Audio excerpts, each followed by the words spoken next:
अन्न ब्रह्म है, उसमें जो रस है वो विष्णु है, और उस रस का स्वाद लेने वाले भोक्ता भगवान है।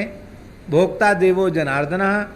ऐसा भाव करके आप जो भी भगवत प्रसाद पाओगे उस अन्न का दोष आपको व्याप्त होगा नहीं। अन्न दोष ही न लिप्यते। उद्देश्य यदि ईमानदारी से भजन करना है, यद्यपि हम ये समर्थन नहीं कर रहे हैं कि अग्राह्य वस्तु लेनी चाहिए, लेकिन उद्देश्य यदि आपका अत्यंत पवित्र है तो ऐसी वस्तु जो शास्त्र की दृष्टि से ग्राह्य नहीं है उस वस्तु को भी लेकर के महात्मा भजन करके सिद्ध हो गए। जैसे हम एक सत्य बात आपको बताने, एक महात्मा कश्मीर क्षेत्र में एक जगह जाकर बैठ गए। बहुत पुरानी बात है। अवधूत महात्मा थे। अब किसी से कुछ मांगते नहीं, कोई भिक्षा पात्र रखते नहीं, धूना चैतन्य रहता, उसी के सहारे बैठे रहते। धूना भी कोई दूसरा ही जला गया था, लकड़ी डालने वाले लोग लकड़ी डाल रहे हैं, बाबा जी चुपचाप बैठे, किसी से बोलते नहीं। आसपास लोग खेती करते थे, तो खेती करते वो क्या करते, वो अपने खेत से प्याज निकालते, और वो क्या जाने कि महात्मा प्याज खाते कि नहीं खाते, वो प्याज वहाँ भेंट कर देते। महात्मा अवधूत थे, निरंतर राम राम जपते थे। वो देखते चलो राम जी ने जो भेजा वही ठीक। तो उस प्याज को, आप इस कथा को सुन के आप लोग ऐसा मत करने लग जाना, हाँ, उस प्याज को वो धूना में भून लेते और भून करके एक दो खा लेते और भजन करते। भजन करते करते वे सिद्ध हो गए। आज भी उनकी कश्मीर क्षेत्र में समाधि है, उस पर लोग दर्शन करते हैं, और लोगों ने परंपरा बना रखी, आज भी लोग वहाँ प्याज चढ़ाते हैं।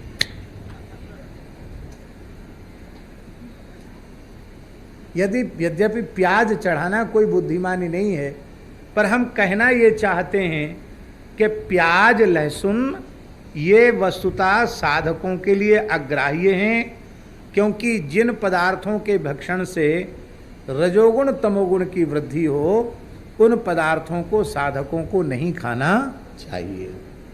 तो ये शास्त्र निषिद्ध है, इनको नहीं लेना चाहिए। लेकिन कुछ भी उपलब्ध नहीं है, जो भगवान ने भेज दिया वही लेकर भजन किया, भजन करने से सिद्ध हो गए। एक ब्रह्मचारी था, काशी गया पढ़ने के लिए, रहने का कहीं कोई जगह उसको मिली नहीं।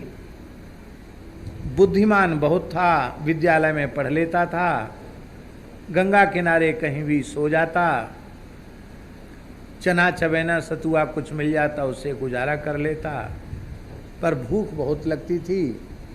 तो एक दिन उस ब्रह्मचारी ने विश्वनाथ जी से प्रार्थना की, प्रभु कहीं से भी रोटी की व्यवस्था करो। सही घटना है पुराने जमाने की। तो एक कोई मजार थी मुसलमान की, उस मजार पर लोग रोटियां चढ़ाते थे, उनका काम हो जाता था। तो कोई जो रोटी जो मनोती करके मजार पर रोटी चढ़ाने आवे, तो वो देखे कि चढ़ा के चला गया, तो चुपचाप रोटी लेकर गंगा जी के जल में धो ले। गंगा जी तो गंगा जी हैं, सब पवित्र करेंगी। गंगा जी के जल में रोटी को धो करके और मन ही मन उसी में थोड़े बलवेशदेव की भावना करके और उसी रोटी को वो खा ले। खा करके वो महान पंडित हो गया, कई शास्त्रों का मर्मज्ञ चूड़ांत विद्वान हो गया। और ये रहस्य की बात थी कि बनाने खाने से छुट्टी मिल गई, रोटियां वहीं से मिल जाती थी, खा लेता था। अब पढ़ लिखने के बाद समावर्तन का समय आया, समावर्तन संस्कार का समय, तो बड़े समारोह पूर्वक उसका विद्यालय में समावर्तन संस्कार कराया गया। गुरुजी ने खूब उसको आशीर्वाद दिया, बोला अब तुम घर जाओ, गृहस्थाश्रम में प्रवेश करो, वैदिक धर्म का प्रचार प्रसार करो। तो जाने लग गया। मन में सोचा आज तो हम कुछ खाए ही नहीं, चलें आज भी भूखे क्यों जाएं, काशी से कुछ खा के जाएं। तो फिर गया वहीं मजार पर, तो वहाँ रोटियां मिल गईं। तो फिर रोटियों को लिया, गंगा जी में धोया, और धोकर जैसे ही खाना चाहता था उसी समय आकाशवाणी हुई, हे ब्रह्मचारी, इस अन्न को ग्रहण करते ही तुम ब्रह्मत्व से च्युत हो जाओगे, तुम्हारे लिए यह अन्न अग्राह्य है।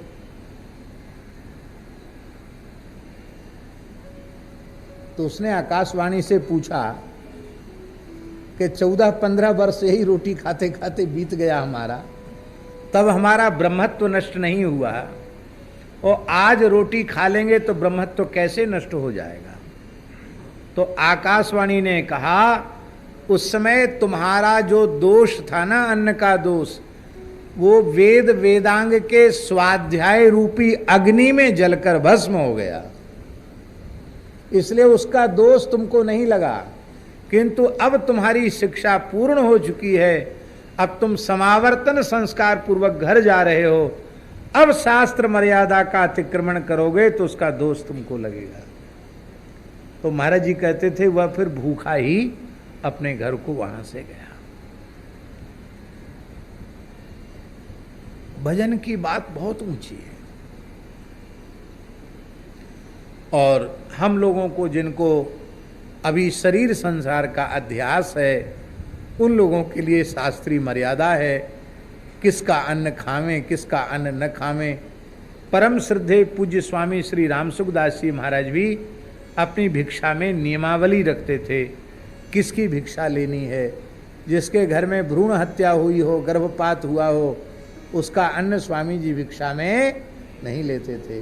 किसका लेना चाहिए किसका नहीं लेना चाहिए, स्वामी जी यतियों के लिए लिखा है कि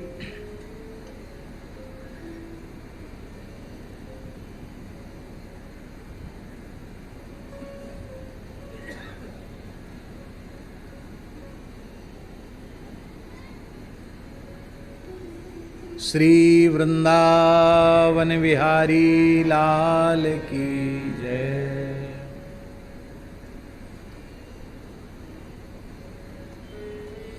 अमृतम ब्राह्मणस्यान्नम, क्या लिखा है, अमृतम ब्राह्मणस्यान्नम क्षत्रियान्नम पयस्मृतम वैश्यान्नमन्नमेवं ही शूद्राणाम रुधिरम स्मृतम।